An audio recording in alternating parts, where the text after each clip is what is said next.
Hello everybody, my name is Mark, and today I'll be reviewing the BAT roadmap and a brief Brave product review. All the links that you're going to need as we go through my review are down here on the left. So we have the download of the Brave browser at brave.com. We have token information at basicattentiontoken.org. You can also find their white paper there, and the roadmap that we're going to be discussing is published on medium.com. So for those of you that do not know or are unfamiliar with the BAT token, which is Basic Attention Token, it is an advertisement-driven token with the concept of user privacy at its forefront. And the first use case of the BAT token is going to be in the Brave browser. These are the two products that we'll be reviewing. To get started, I wanted to look at a couple of the pieces of the Brave browser. Reviewing their site, they have your standard get it download, support, and information about publishers. They're also quoting some statistics regarding that their download speeds are faster than Chrome specifically here. They are then translating that time spent downloading into US dollars in terms of how much each of us would potentially save if we were to speed up our browsing capabilities. Essentially, that's the Brave browser at its highest level. Now, what actually makes the Brave browser work and why we would want to use it compared to, and also the advertisers and publishers, why they're not going to reject what's going on here, is actually the concept around the BAT token. So here we see the pictorial that the BAT team is advertising the concept of the BAT token. And you can see here with these orange dotted lines is the anonymity shield, and this is to protect the end user, and that is the 100% focus of this particular token.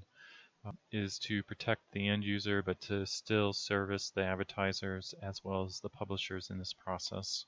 So how are they going to do this? How are they going to protect us? The first piece of their protection is to have all the monitoring of the user to be stored on the Brave browser. So this would mean that all of the machine learning that we may expect from the programs that collect information about our browsing and purchasing will all be stored on the user's browser. And then the second piece of it is that they're going to keep all of our data private. And this is going to be achieved through a syncing process that they currently have in place. And what I would guess would be that it's going to make a record to the blockchain, which is going to put your traffic and information there associated to just you.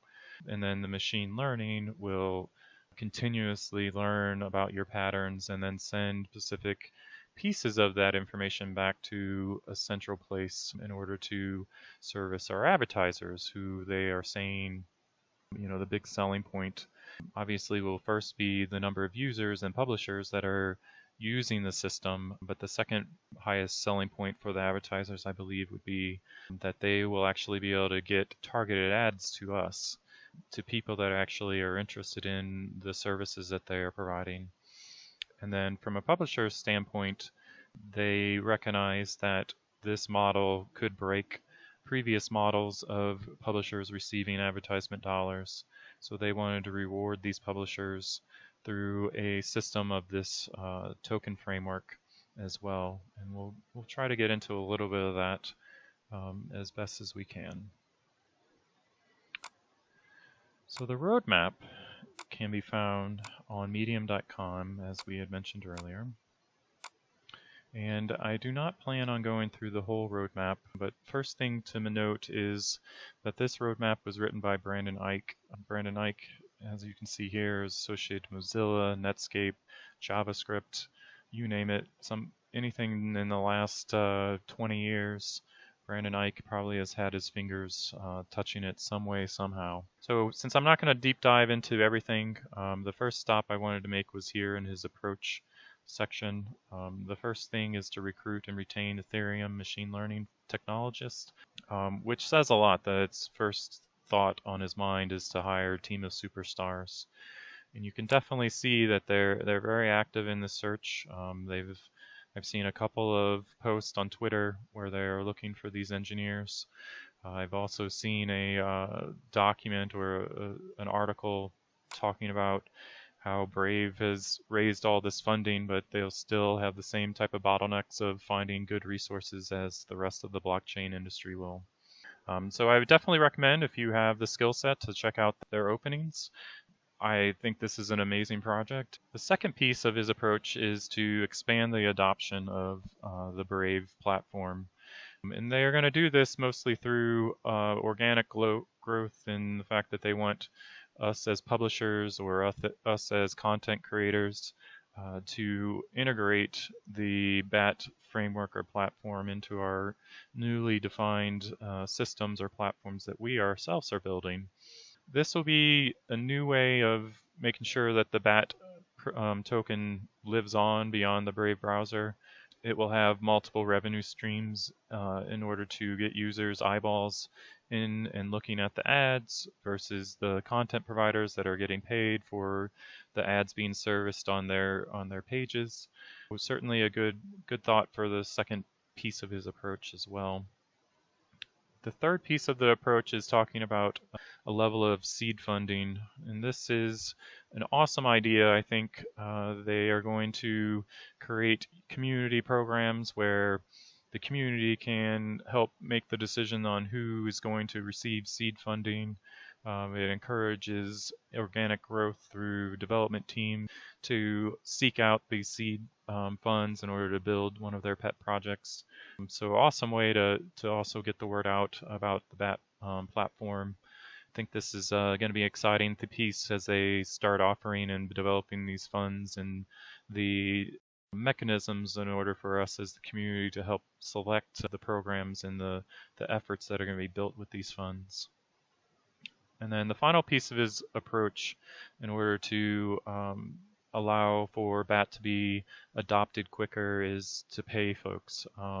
So this is going to be taking in the form of micropayments to the end user that's receiving ads. It will be from the content providers or publishers through them receiving donations from the users, and it will be from the advertisers being able to be able to track better their ROI for different targeted ad campaigns that they're trying to publish. So overall, I think the approach is a great added benefit to this roadmap, and I think we have a lot to look forward to from both Brave as well as the BAT platform. Now, before I jump too deep into the actual roadmap, I wanted to make a note that I love the use of the U.S. space programs as their release names. So this summer, their release will be called Mercury, BAT Mercury. By the end of the winter 2018, we'll have BAT Gemini in production, and then the rest of 2018 will be the Apollo release. Now, I am not going to necessarily cover every piece of the roadmap. Specifically the Apollo release, it's so far out that more than likely these goals will change. They'll either move up or move out depending on the complexity of each of these goals. But I do want to go into deep as to what we're going to expect this summer. So looking at the BAT Mercury release for this summer, the first two features that they're talking about are about payments. So the first one is the BAT wallet integration into Brave, as well as Brave payments from Bitcoin to BAT.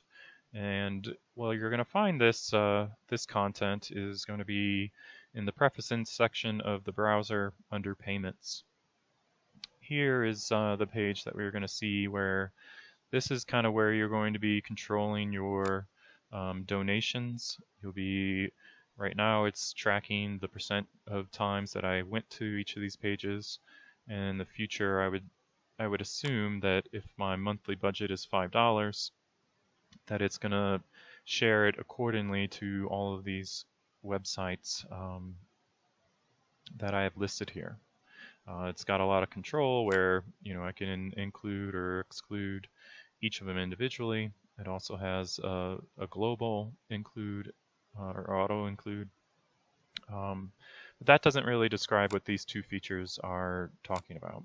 So when you click in here to add funds, you'll see two sections. The first section is grayed out, where they're asking for possibly a debit card or a credit card in order to add funds. And this, of note, is being partnered with Coinbase. So I'm really excited about this part, that my expectation is when the BAT token is integrated, that we'll actually start seeing Coinbase selling BAT tokens as well.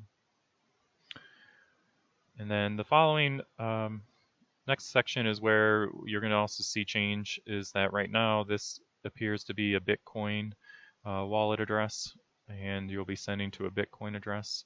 In the future, this will change to an Ethereum address where you can send BAT tokens to in order to fund all of your activities on the Brave browser. So that covers the first two pieces of the Mercury release. The third piece is talking about this sync process. So if you click in the sync on preferences, you'll come to this page where you are selecting at a global level whether this is a device you want to sync. It also gives you here down the types of data that you're going to sync. So right now it's bookmarks, sites, and browsing history. In the future, as you can see here, they are going to download your ledger as well as your wallet. It's going to sync to what I'm guessing is the blockchain, but somewhere a secure site that's going to sync all of this information to. The fourth piece on the Mercury release is to create a catalog for users to download and to select, and then to actually start receiving micropayments from selecting those ads. And my best guess for where this feature is going to be displaying itself is going to be here in the Shield section. I could potentially see a whole nother category that's going to allow you to select ads. But what my anticipation would be as this feature is released is some mechanism for us to choose categories of ads that we were willing to receive in the Brad ad campaigns.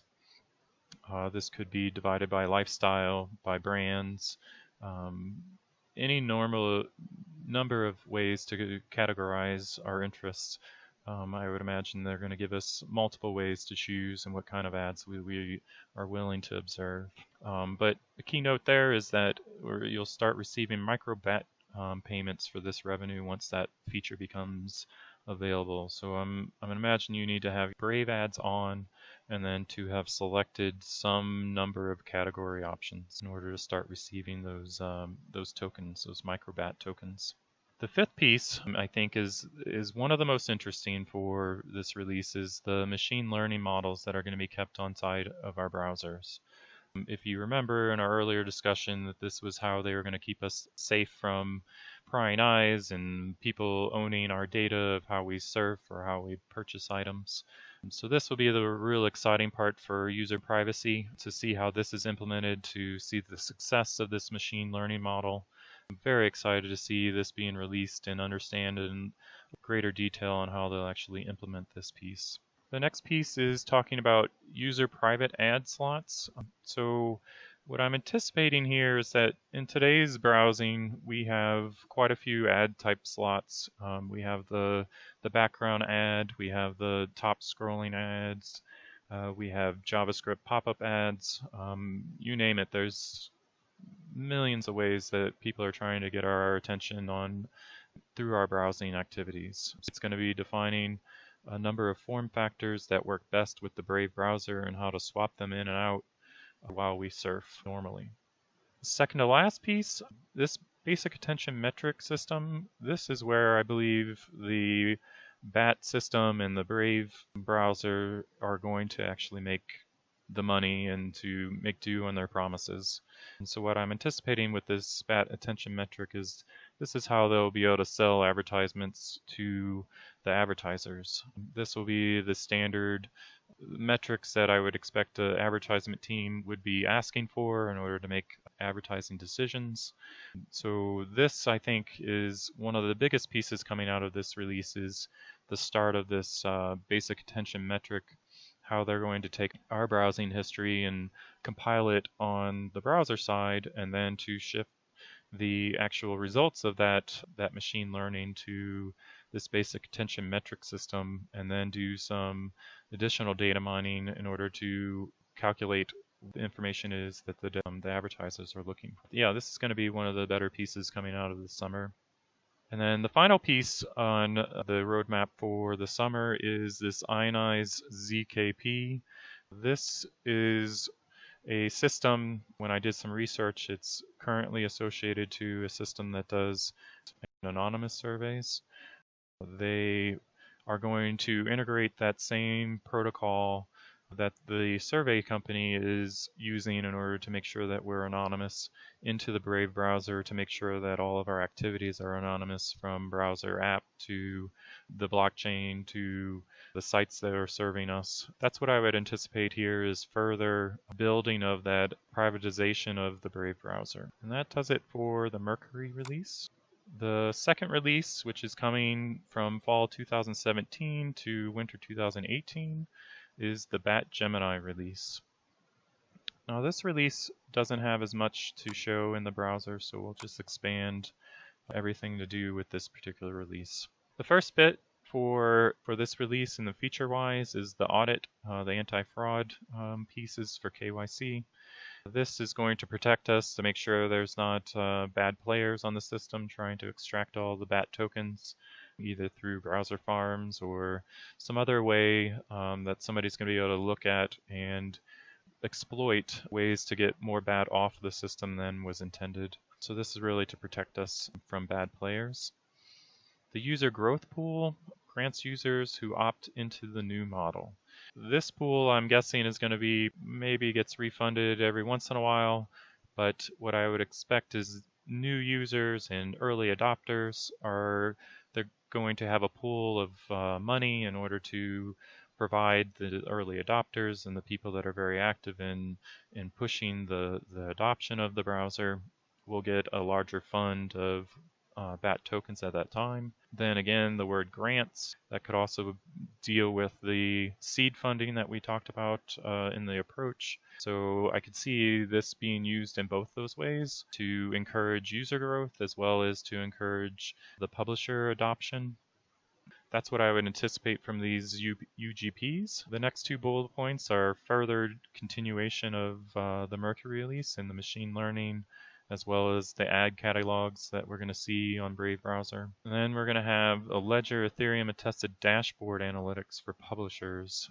They want to build sort of analytics off of our browser history that they're going to be able to share with the publishers, that are going to allow them to make a decision to use the BAT platform for their advertising needs. So that's what I would expect here, is that they're going to be building out these analytics and then do a sales pitch to some of the bigger partners out there that we could potentially switch over to the BAT framework for ad sales.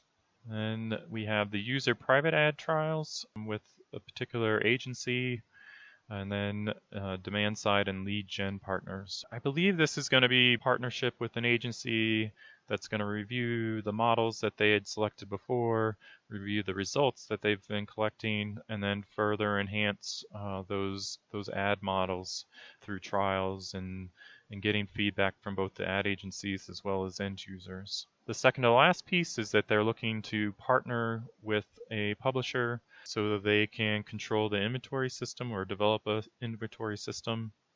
I think this is a smart idea. They probably recognize that the publishers already have content mechanisms that they currently use, so they're probably not looking to reinvent the wheel here, but they want to build some sort of API or plugin that they'll be able to sync up with publishers' current systems, as well as to provide the on-the-minute information through analytics and the metrics that they provide to make smart decisions on what ads to run at which time and in which categories. And then the final piece is revenue as soon as it performs. In theory, up until this point, this last bullet point, we're all receiving micropayments. After this point in time occurs, what I'm guessing is that they're going to turn it on to whatever the full volume will be. and then we'll see a uptick in the amount of money that we receive through the payments or the micropayment system. It looks like the Bat Gemini release is really kind of where they are thinking that they're going to be in full production and full ready to start signing up advertisers, start signing up publishers full force. In the end of winter 2018 is when I would see a huge marketing campaign going for all adoption of Brave. And that is the end of the Bat Gemini release. The final release that they have defined is the Bat Apollo release, which is the rest of 2018. I'm really not planning on going through this too much. I'll just highlight a couple of pieces here. The main one is the second bullet point is they're going to build some incentive programs around the donation process. This was, I believe, in the mindset that they recognize that publishers, if they are not selecting Brave Ads as their platform for serving ads, will be missing out on revenue. So they want to encourage the donation. So us as the end user will have an option to donate to the publishers that we most frequent, and somehow they are going to incentivize us in order to use this donation process to ensure that the publishers are all happy with having users from a Brave browser surf their content. And then I think that's it for the Apollo release. The rest of these pieces appear to be mostly advancements of previously defined pieces. But like I was saying in the beginning, I believe that these bullet points specifically, they'll either be moved up or moved back depending on the adoption of Brave, the success of early trials. So this whole release, I would say, we should check back in after the end of Gemini to make sure that this has not been updated to include more detail. But overall, I'm super happy with my choice of switching to Brave browser. I'm excited to see the Brave micropayments, the BAT micropayments coming to me. I'm excited to see Coinbase potentially adding the BAT token. A lot of stuff to be excited about with the Brave browser, as well as the BAT advertising platform that's coming out. But definitely look into Brave, as I believe that we'll, as early adopters, get a lion's share of some of those funds that they're putting aside for us. The right time to be downloading Brave is the right time to be looking at a new browser. It's fast. There are some quirks with it. Won't get into detail about those quirks, but certainly a great browser. It's got a great team, and I'm really excited about the BAT token. For those of you that enjoyed it, please go ahead and put a like down below. If you have suggestions or links to other roadmaps that you'd like for me to review, please provide that in your links. Overall, I appreciate you listening,